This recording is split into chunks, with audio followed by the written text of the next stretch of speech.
Hello everybody and a warm welcome to our webinar tonight with Menter Moch Cymru.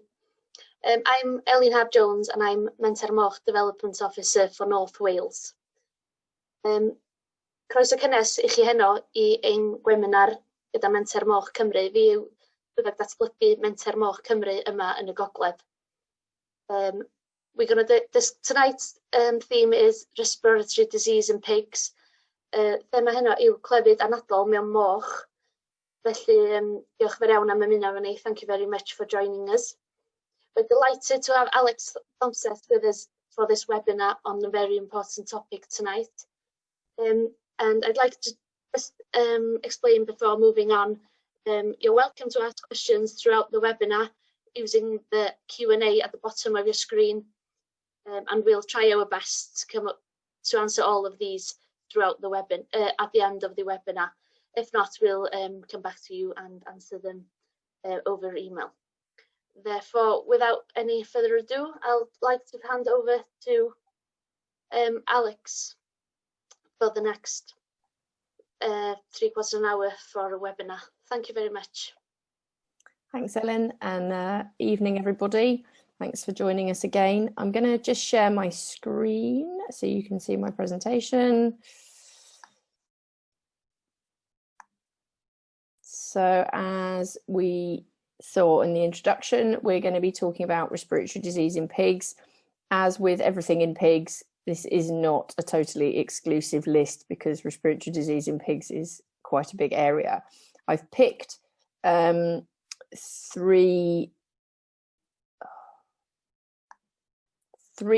key diseases to focus on, and then I'm going to cover a little bit about a few other key pathogens. So if you've got any questions about those other pathogens at the end of the presentation, feel free to ask me to go into a little bit more detail. I focused on the headline 3 just because we have limited time to cover everything in really intricate detail. The key ones we're going to cover are Mycoplasma pneumoniae, which some of you may know as enzootic pneumonia, PRRS virus, and swine influenza. I'll take you through each of them in a similar format, what they are, what they look like, how you would have an idea that your pigs might be suffering from any of these diseases, how they're diagnosed, and what your treatment and prevention and control options would be. Starting off with Mycoplasma pneumoniae, I'm going to call it enzootic pneumonia going forward because that's such a mouthful of a name, or I'll refer to it as MHIO. So what is it? I will also give you the heads up that I've used quite a lot of pictures of pathology, so not too much gore, but there will be some pictures of lungs affected by the different diseases, as well as a couple of pictures of sick pigs. So just to warn you in advance that there will be a couple of pictures of lungs going through the presentation. So MHIO is tends to be a chronic respiratory disease of pigs. It's a bacterial infection. It can cause primary respiratory issues, so act as a primary agent and cause disease on its own. However, it also acts as one of the key players in what's known as porcine respiratory disease complex, which is just a fancy way of saying lots of different bugs working together to cause respiratory issues. As a general rule, if working in isolation as an agent, although it will cause disease, coughing, reduced performance, inappetence at times, and increased times to slaughter for finisher pigs, it doesn't often cause an increase in death rate or higher mortality within pigs. That tends to happen if the MHIO is complicated with other pathogens that might already exist within the lungs, or if the pig becomes infected with multiple different agents simultaneously. You can see from the picture on the right that this is a fairly classic view of what MHIO would look like when presented at post-mortem. So if we're opening up a pig that has died and are looking at respiratory disease as a possibility, this is the sort of lesion we would be looking for to flag that EP is potentially involved or might be the primary agent in the respiratory disease that's being seen on that farm. It can affect all ages. However, it typically tends to show more clinical disease in younger age categories of pigs, i.e. weaners, growers, finishers. It's not common to see adults affected unless they are 100% naive to that bug when they're first exposed to it, in which case you might see some mild respiratory signs. It does affect both domestic pigs and wild boar, which is quite important when you're thinking about where an infection might have come from. You have to take into account whether your pigs might have had access to any wild pigs in the local area, as they might transmit disease. It's often transmitted by close contact, and by close contact I mean nose to nose, sharing of nasal secretions, coughing on one another, droplets and particles that are infected. There is some evidence of airborne transmission, and by that I mean the bug being carried in airflow between farms. It's not sustained over a particularly long distance, and the environmental conditions such as temperature, humidity, wind speed, and can play a role in the survivability of the agent on the air, and also the topography of where different farms are situated, whether you're in the depths of a valley or on top of a hill, and what you have in between yourself and any other neighbouring farms with pigs will play a role in the likelihood of disease being spread on the air. But it can't be 100% discounted that EP can be spread by what's called aerosol transmission. In an infected herd, piglets are often exposed to an infected mother or a carrier mother during the suckling period, or later on as they're getting older towards the point of weaning. And it's quite a long-lasting infection. Pigs can be infected up to 240 days before their body starts to really clear it. So it is quite long duration in which the pigs are infected, and therefore can be sharing it out amongst each other. The common route in which a herd is infected that has previously not had a problem is through the introduction of infected pigs, and them coming into contact with previously uninfected animals and sharing the bug, and then it passing around the rest of the herd. It doesn't tend to survive well in the environment. So cleaning down in between batches and good hygiene will limit the spread of infection, and keeping pigs quarantined to establish whether they're infected or not before entering the herd, and then cleaning the quarantine in between batches will quite readily eliminate the bug from the area where potentially infected pigs have been housed. How does it present? So again, you can see on the right, there's a picture of a set of lungs, and this is slightly further on in the progression of the disease rather than that really vibrant plum colour and very well demarcated lesions. These are starting to scar down where the lung is attempting to heal itself and resolve the infection. So the further on you go, the less prominent the lesions can become, but you can still fairly clearly see that the tips of the lung lobes are a different colour to the rest of the lung, which indicates that there's a process going on which is affecting that lung tissue. When a pig becomes exposed, they commonly start to show clinical signs within a week to 2 weeks after they've acquired the original infection. And it's a fairly classic presentation in terms of the way the pigs cough. It's very intermittent, it's dry, it doesn't really sound like they're bringing any phlegm or fluid up when they're coughing, and it tends to present as quite a barking cough. And it can persist for quite a long period of time as that disease is circulating throughout different pigs within the herd. And as the lungs are resolving the lesions, so the cough changes in intensity, but there is still that respiratory disease present. So hence why the cough is quite long lasting. If it's completely uncomplicated, and by that I mean it's working in isolation, doesn't have any other agents, pathogens, bugs, bacteria, parasites within the lung working to make the clinical picture more severe, then it's possible for animals to become infected, but not really show significant clinical signs for quite a long period of time, whilst the volume of infection is actually building. So what you might see is mild coughing,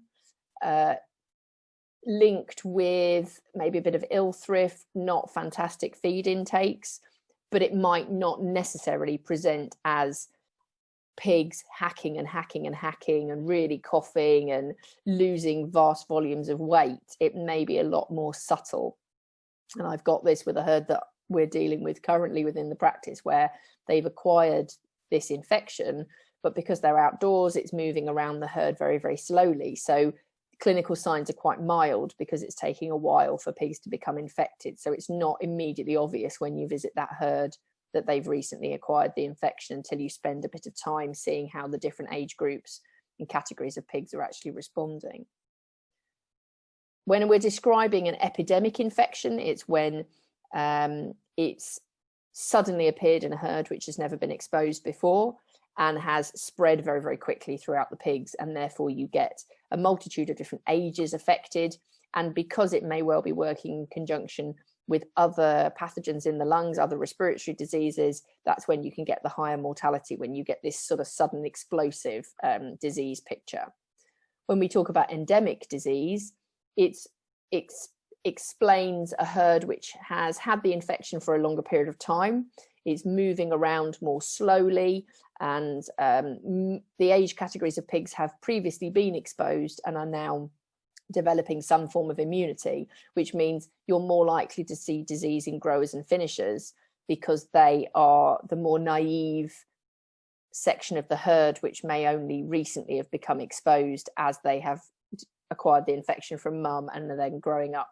And therefore, this is the section where you might see more coughing rather than in the adult herd, which has stabilized the infection and is just shedding it to the young pigs as they're being born and moving up through their age groups. High morbidity means a high rate of infection, high rate of animals clinically affected, and low mortality is reflecting the fact that in an uncomplicated infection, you don't often get a lot of associated death, and the disease doesn't necessarily get severe enough to cause pigs to actually die as a result of it. They just become sick and have a period where they're adapting to the fact that they've acquired the infection. As we've said before, an uncomplicated infection is much less mild in the way it presents, whereas if you have other pathogens, bacteria, parasites, viruses within the respiratory system, then it presents as a much more severe clinical picture. And other things can exacerbate respiratory disease, such as poor air quality, high dust particles, high levels of ammonia, poor airflow, poor ventilation, because those particles that the pigs are exposed to when they're breathing may well irritate the lungs, and that irritation may make the lungs more susceptible to more severe disease. This is quite a complicated slide, a lot of words, so I will break it down, and I have lifted this from a presentation that I gave to a group of vets, so it's in a little bit more detail, but I will take you through it step by step. Diagnosis for MHIO can come in a variety of different forms, depending on the stage of disease that the herd is at and how it's presenting and what material you have to work with in terms of acquiring samples.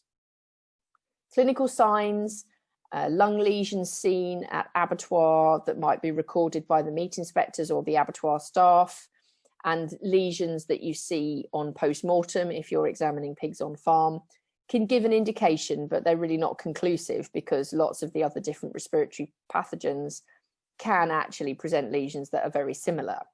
In order to get a more detailed diagnosis, you can take samples from tissue that you find on post-mortem. I wouldn't necessarily advocate encouraging people to take samples from the abattoir because it's quite easy for pigs to inhale bacterial particles from other pigs in the slaughterhouse, and therefore it can confuse the picture. So I would only advocate taking tissue samples and doing analysis from those that are collected actually on the affected farm from, say, a post-mortem specimen done on that farm. You can identify whether a herd is infected by doing tonsillar swabbing, taking swabs from the top of the respiratory system, all done in the live pig, but those methods do require a reasonable amount of restraint in order to acquire those samples. And you can do it by taking blood samples for basic serology, which involves taking samples, sending them away and asking a lab to evaluate them, and they will tell you whether that pig has or has not been previously exposed. When looking through this slide, you can see I've referred to something called PCR, and this is when you actually try and detect the DNA of the bacteria itself to say that that bacteria is actually present in either the lung tissue or can be found on the tonsillar tissue or in the fluid that can be extracted from the top of the respiratory tract. When we're talking about serology, this is looking for antibody, which is the body's response to a bug in terms of the immune system developing these particles called immunoglobulins, or IgG, as it's been referred to on the slide. And this is showing that the pig has been previously exposed to the agent and therefore has mounted an immune response. Depending on the stage post-infection, you can tailor your sampling according to how recently you think the herd has been exposed, because it takes a number of weeks for the body to generate those antibodies, which can be detected on blood sampling. So if you think the herd has been really recently infected and it's important to try and establish that, you may well take bloods, but those might come back as negative because that immune response hasn't been properly mounted. And therefore, taking a sample in which you can try and detect the agent using this PCR is the way in which you can identify an early infection within a herd. I've mentioned across on the sort of right-hand side of the slide about bacterial isolation. It is considered the gold standard, but it isn't very commonly done because MHIO as an organism is incredibly difficult to grow. So it's not like taking fecal samples and looking for E. coli, which grows incredibly easily. It's very fastidious. It really is difficult for labs to culture, and therefore trying to do bacterial isolation on an MHIO case is not usually considered the first port of call. You would go for blood sampling or potentially go for some sort of swabbing to identify the agent for speed of detection.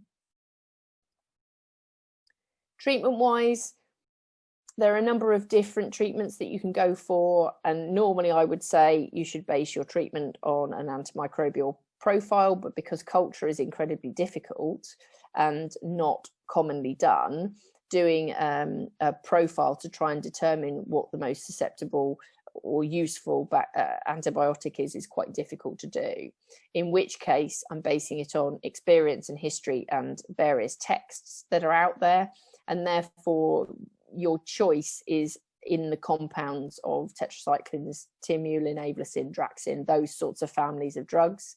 And it would be up to your vet to decide what they have available and what the most appropriate method of administration would be for your herd. And most of those products can be delivered in some form of injection, either or using feed or water. Now, depending on how severe the infection is, how easy it is to medicate either the water system or use medicated feed will be determined by the type of herd you have and how easily those methods of administration would be to use. Therefore, injection might well be the route you go to, because you know with an injection that you have individually and accurately treated the affected animals, whereas with feed and water, you're relying on them eating and drinking properly when they may not be feeling 100% well. So injection might be the route to take to ensure that pigs are properly treated. The other reason you can tailor your antimicrobial treatment choice would be if there is knowledge of a concurrent infection. So if you know EP is not working in isolation and you've got another or multiple different pathogens that you need to be tackling, the choice of antibiotic would be one that is appropriate to tackle as many of those multiple challenges at one time as possible. And this might then further determine the route of administration and as well as the type of compound. And you can't get away from the fact that you do also have to take into account the cost of some of these products and the volumes that you might have to use them in. And going back to the comment we made about dust particles, ammonia, airflow, if you have any respiratory issue, it's worthwhile checking that the environmental conditions have been optimized, that the ventilation is right, that ammonia levels are appropriate. There's not a huge amount of dust particles in the air if that can be avoided. So you're not allowing other scenarios to exacerbate a respiratory disease case that's ongoing. For prevention and control, prevention obviously is the most desirable option, not getting it in the first place. First things first, know your health status. It's worth establishing whether your herd already is living quite happily with an EP infection. And it is possible for herds to exist as EP positive and not show a whole heap of clinical signs if it's well managed. And there are a number of vaccines out there which can mean that growing and finishing pigs do perform very well in comparison to their EP negative counterparts, and they will show minimal clinical signs, minimal actual clinical disease on farm, and will exist reasonably well whilst carrying the disease. Good biosecurity for everything is paramount, and this is the way in which you will avoid bringing it in, making sure that you're checking the health status of animals that you're purchasing prior to them joining the herd, so that you know you're marrying the appropriate health status of incoming stock with yours, be that negative stock coming into a negative herd or positive stock coming into a positive herd. Or if you're thinking of buying in, for instance, gilts that are EP negative and you know you're an EP positive herd, making sure that those gilts are properly acclimatized and vaccinated before they're introduced to the herd, so that they don't fall foul of disease when they come into contact with it, and they don't have a significant reaction to it by being completely naive. This quite nicely links into quarantine, making sure that any incoming stock of any category is well quarantined, and any vaccinations or investigations are carried out during that quarantine period. Potentially, if you know you've got neighbours that might be of risk, considering vaccinating animals you're bringing in so that they are protected from any regional issues that you might encounter. Control, we've discussed treatment, so medication can be used to control it, and in the long term there are a number of vaccines available. And in the long term, thinking about whether an infected herd wants to make a move to not be infected anymore, be that by trying to eliminate the pathogen or by getting rid of the stock on the farm that's infected and starting again with stock that is completely clean. Both of those subjects are vast in terms of going into it in too much detail tonight. So if you want to talk about that in more detail, I can either do another webinar on it later on, or we can talk about it in the Q&A at the end in a little bit more detail. PRRS. PRRS is porcine reproductive and respiratory syndrome virus, also commonly known as blue ear, or PRRS or PRRS, or various different sort of ways of saying the acronym. It's not a particularly nice virus. It is, you can see from the picture, it causes an increased amount of fluid in the lung tissue, causing that line, sort of tram line appearance in between the lung lobules. It can again affect all age categories, and as the title kind of alludes to, depending on the age of pig it's affecting might determine how it actually presents, whether it be reproductive disease in the breeding herd or more respiratory disease in the growing and finishing herd. There are multiple different subtypes depending on where things have been discovered and who's decided to name them, but overall there's two major types of PRRS virus. Type 1, which its common name is EU PRRS, or type 2, also commonly known as North American PRRS. Now in the UK, we only have EU PRRS. We don't have North American PRRS, and we do all we can to try not to import it with any pigs coming in from abroad. In parts of Europe, they do suffer with North American PRRS. It's not just the US and Canada that have problems with it. And if you go further afield to areas of China, they have something called high pathogenicity PRRS, which is sort of turbocharged type 2 PRRS with some very nasty, incredibly severe disease. Again, it can act alone. It can act just as PRRS virus, in which case, although it will cause significant disease, it may not be as significant as if it's working in conjunction with others like EP that we've just discussed, And similar to MHIO, it is part of the family that cause PRDC, porcine respiratory disease complex. Again, affects domestic and wild pigs and is transmitted by a variety of body secretions.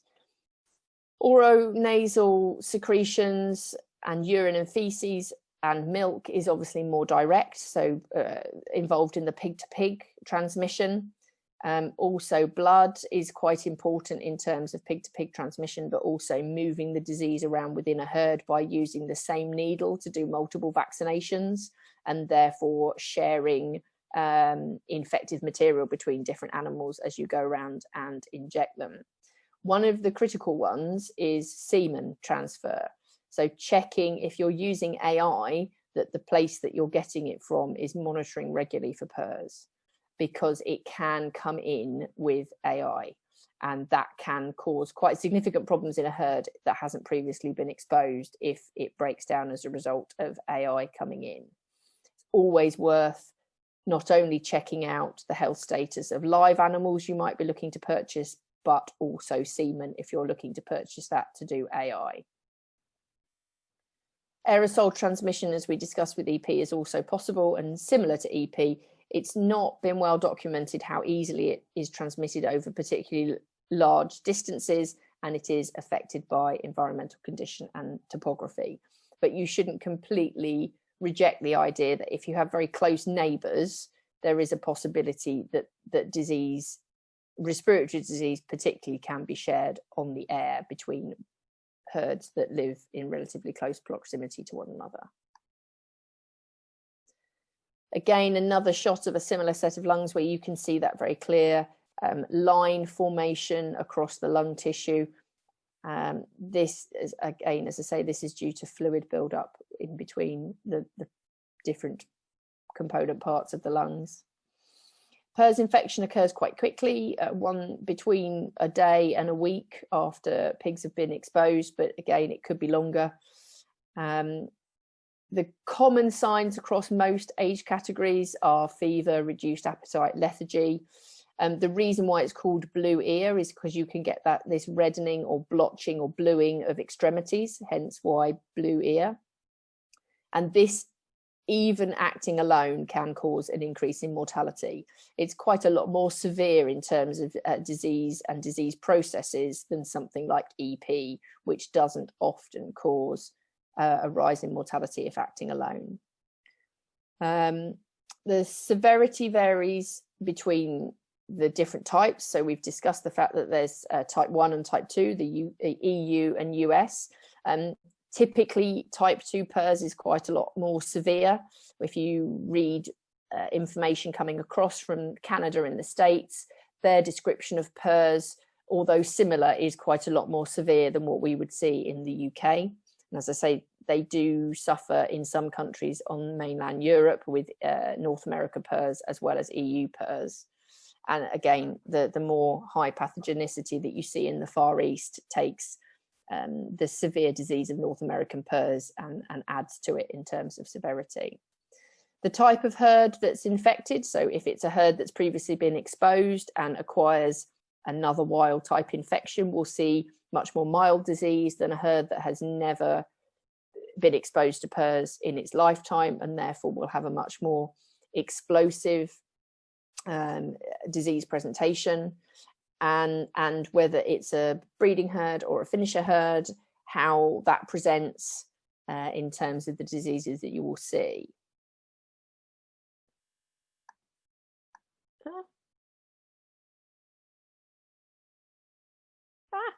Apologies.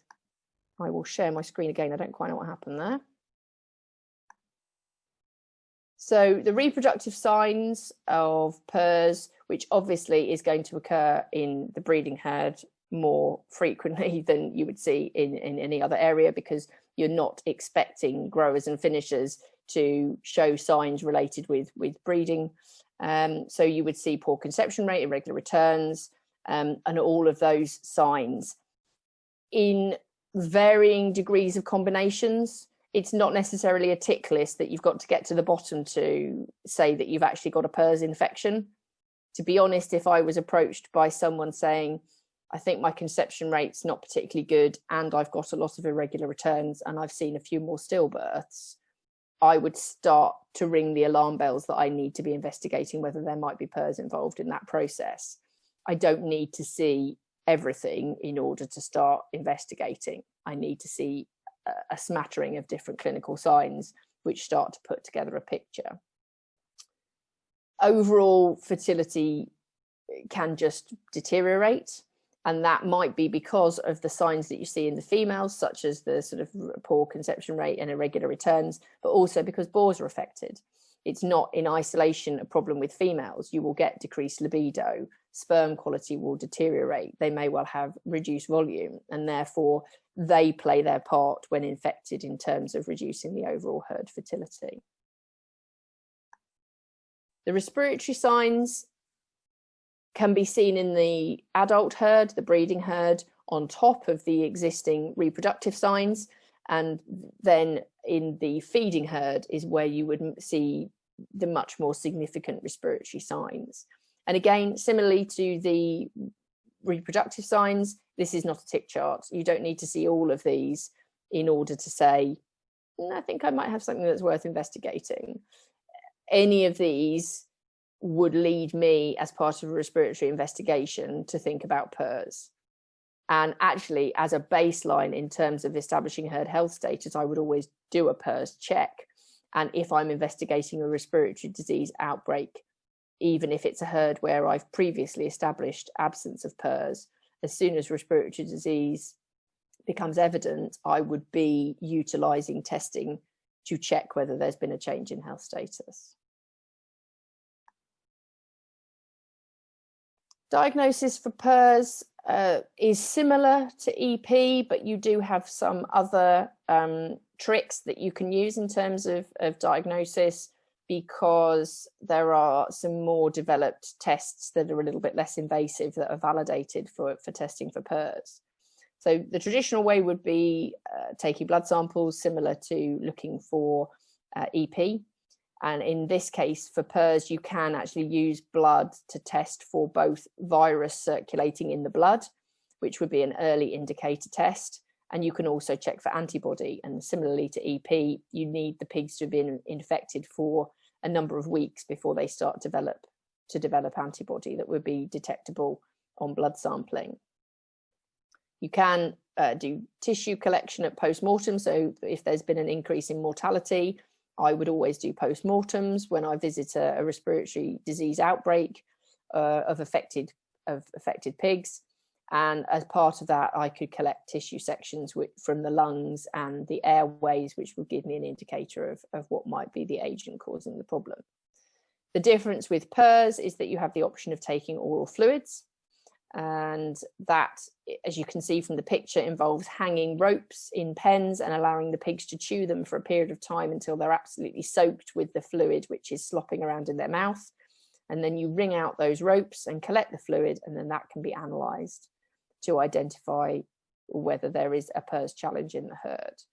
The beauty of oral fluid collection is it allows you to sample quite a number of pigs simultaneously without actually having to be too invasive and restrain them.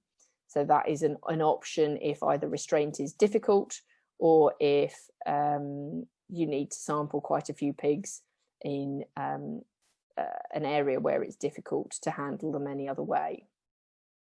Bearing in mind, you might not be wanting to sample just for one agent alone, unless you're specifically looking just for PERS, that oral fluids is not available for every respiratory pathogen. So you might still be needing to take other samples if you're wanting to do a full investigation. You can do semen testing. So not only can you test the bores that are producing the semen for AI, but you can actually test the semen itself to see whether there is virus present within the semen. And most AI studs that supply semen for producers to inseminate their pigs with should have set themselves up a PERS monitoring program, which you can ask to have details of most recent testing so that you can assure yourself of health status. And then if you do unfortunately end up in a position where you have reproductive signs, and you're wanting to investigate what the cause of those problems might be. So if you've an increase in abortion or stillborn piglets, these can be submitted to a lab such as Carmarthen or Aberystwyth, and they can do a selection of tests on those aborted piglets or stillborn piglets to establish what might have caused the problem and what the pigs had been exposed to when in utero. Because it's a virus, there isn't really a specific treatment available. So you can't use antibiotics to tackle viral problems. That's not to say that if you have got concurrent infections that might be bacterial, that there isn't an indication for using antibiotic treatment in order to manage the severity of the concurrent infections, but you won't be directly tackling the PRRS virus. You can use anti-inflammatories supportively if pigs have got a fever and the fever is leading to inappetence, because that will help support the animals to deal with the viral infection on their own as the disease is progressing. Getting a comprehensive diagnosis of how the herd is affected, what stage the virus is at in terms of circulating through different age categories of pig is really important in order to then develop a strategy for how you're going to then move to control the disease going forward. So you'll recognise that this is very similar in terms of prevention and control to EP, because the strategies, although you're dealing with a different agent, are not that dissimilar. If you want to try and prevent the herd that you have from becoming exposed, then knowing your health status, employing good biosecurity, checking animals that are potentially coming to join the herd, and quarantining those may well be your 4 key things to do in order to protect your herd that may well be negative from becoming affected by PRRS. And similarly to EP, it is possible that if you feel that there's a risk from pigs in the area around you, you can preemptively vaccinate in order to try and give an element of protection to your herd if you feel that you're at risk or you have evidence that you might be at risk. The one caveat I would say about preemptive vaccination is once you've vaccinated a pig against a disease, if you then blood sample that pig, it will show up as positive, and unless there is availability of testing that can potentially differentiate vaccine against wild infection. So if you have a negative herd and you have no need to vaccinate against it, then it would be worthwhile not vaccinating unless you really feel there's a risk, because if down the line that herd were to develop disease, it would be quite difficult to differentiate between a result being positive because the herd's been vaccinated or a result being positive because the herd's been newly infected. And I'm happy to answer questions on that at the end, because I know there's probably some questions that are floating around about that. There are a variety of vaccines available and a number of vaccination strategies available on how you can tackle a PRRS infection head on with vaccination if the herd has been affected and is in the middle of an outbreak.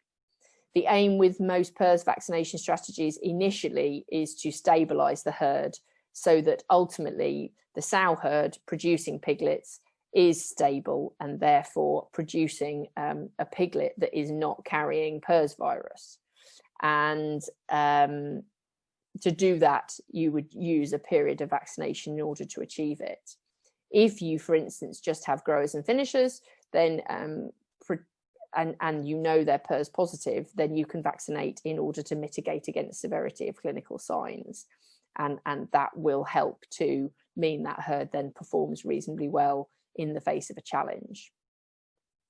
Similarly to EP, there are elimination strategies out there, and the ultimate decision, if you feel that living with PRRS is not something that your herd can manage, is potentially depopulating and repopulating with pigs that are not infected, if going through a complex elimination strategy is really either not economically viable or not feasible.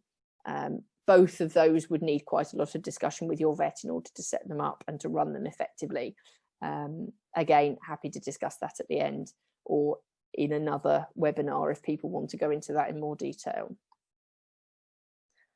Finally, swine influenza, or what some people commonly would call swine flu. It is a flu virus, so similar to flu viruses that humans can be infected with, but also various bird species. I have to say, right as a fairly top line, it is potentially zoonotic, which means it can be transmitted between pigs and people.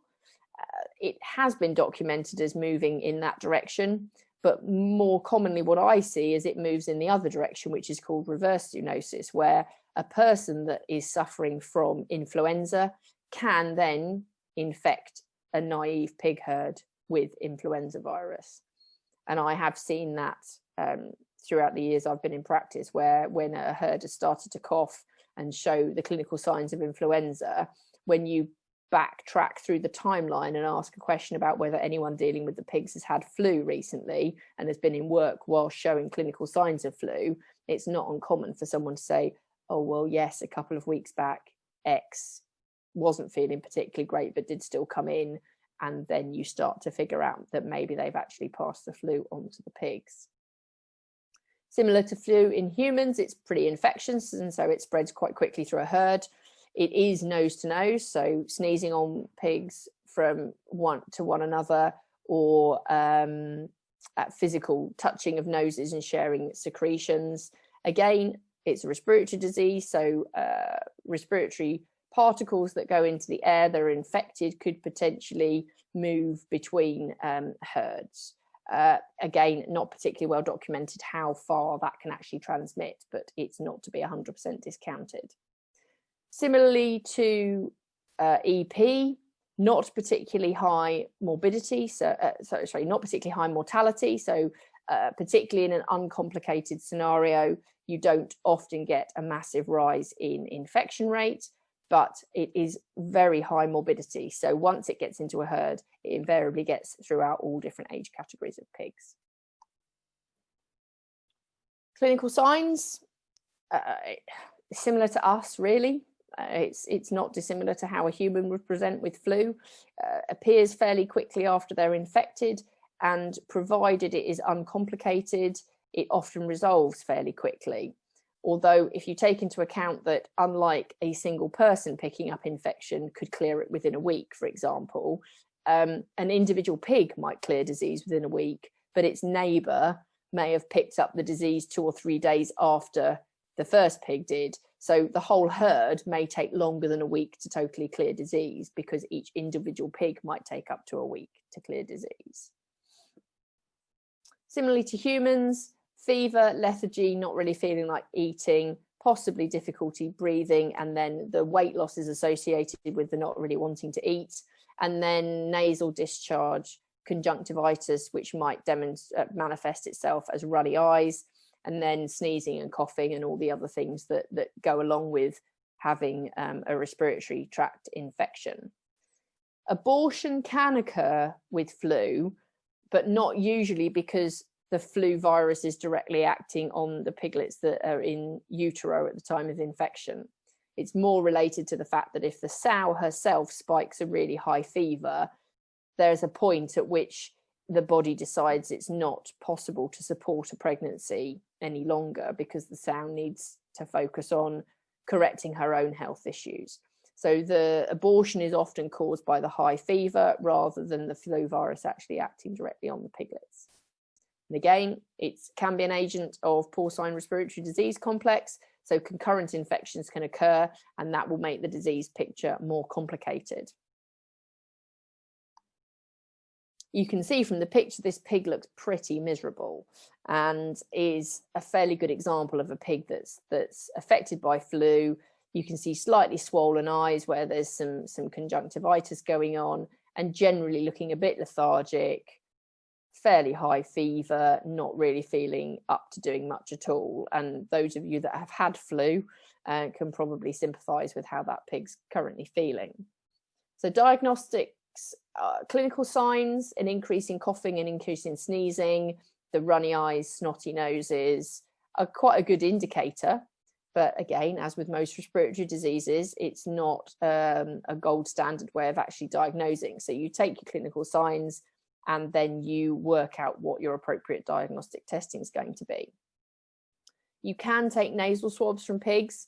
Ideally, if you're going to do that, you want to be sampling pigs that have a fever, because those are the ones that are actually clinically affected and therefore are likely to be carrying the virus in their nose at the point of swabbing. And again, oral fluid sampling, similar to PERS, you can do that by hanging ropes. If there is any mortality, you can collect tissue sections and get those analysed.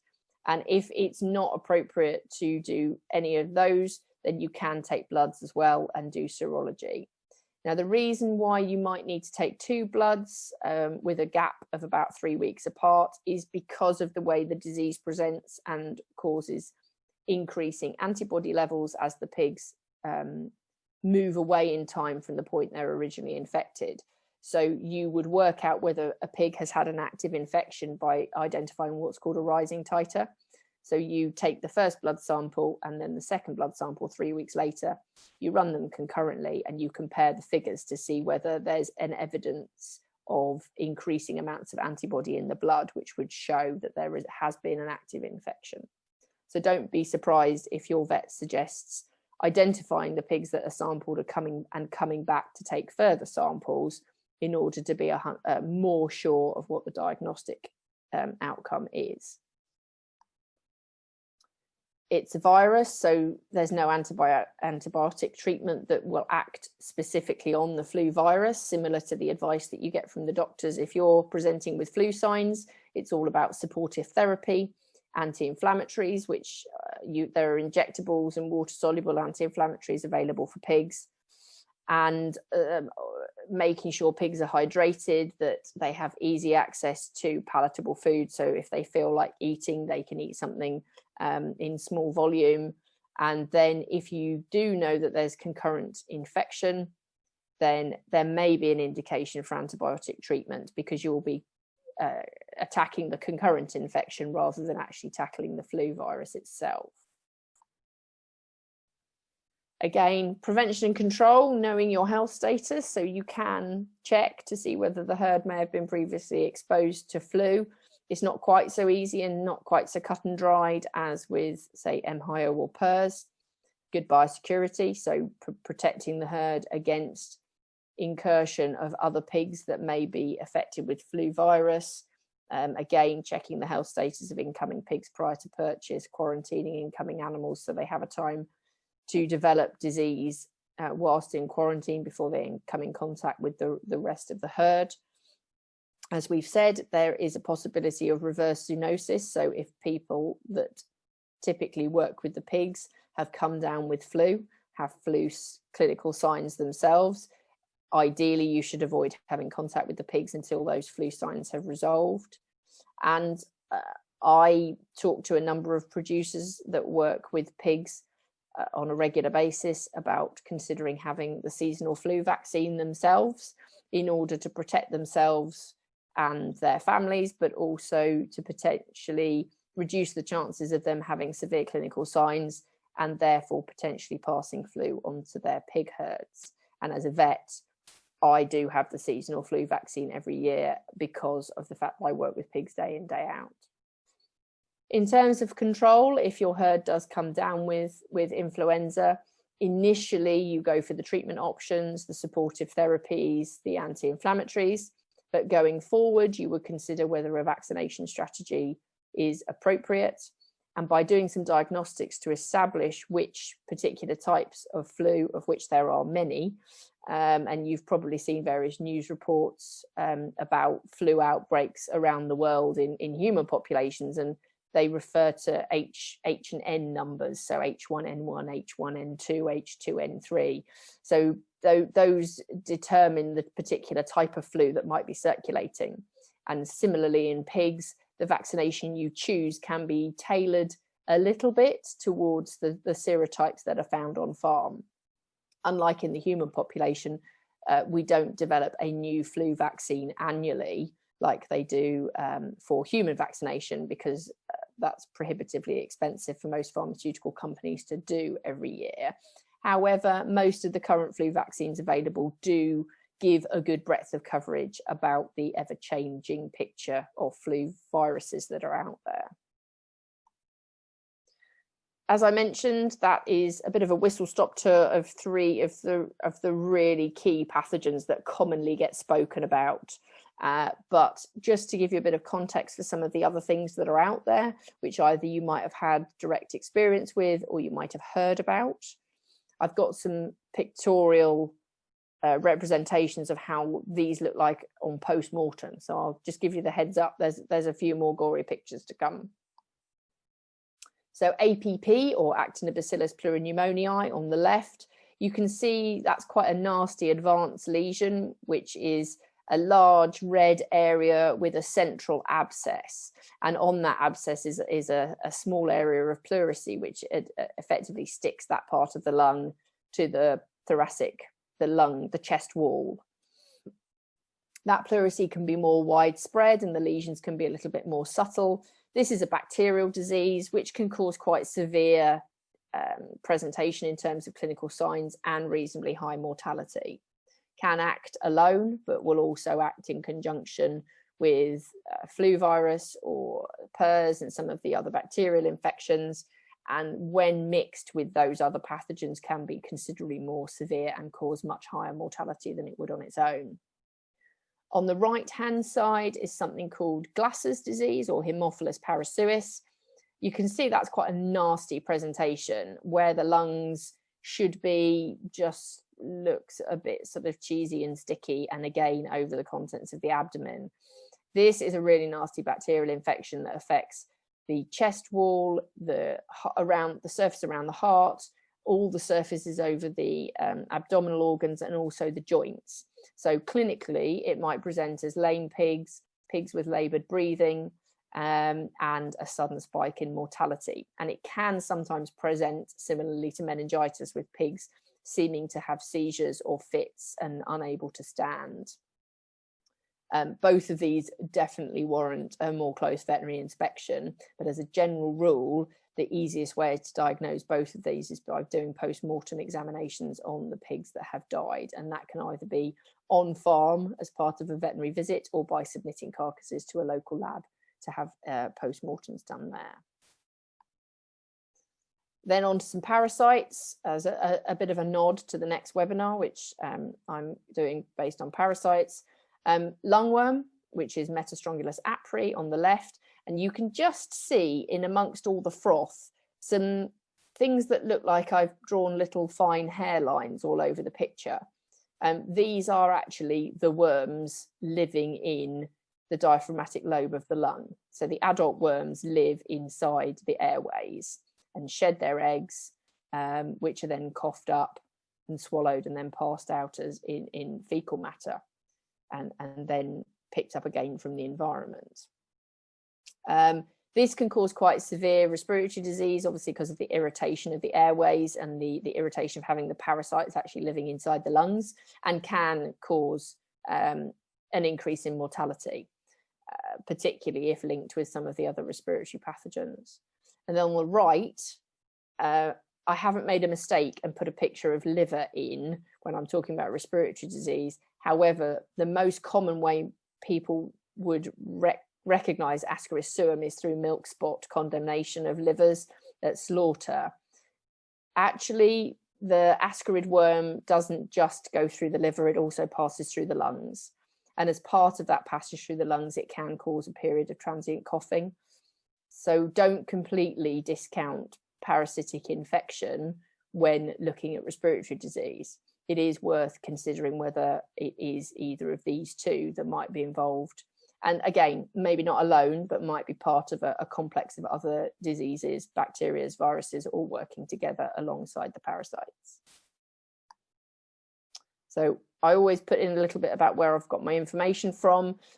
Some of these are available online, and some of these are veterinary textbooks where I've just picked up my information from. I'm happy to share those if anyone wants to go into things in a bit more detail.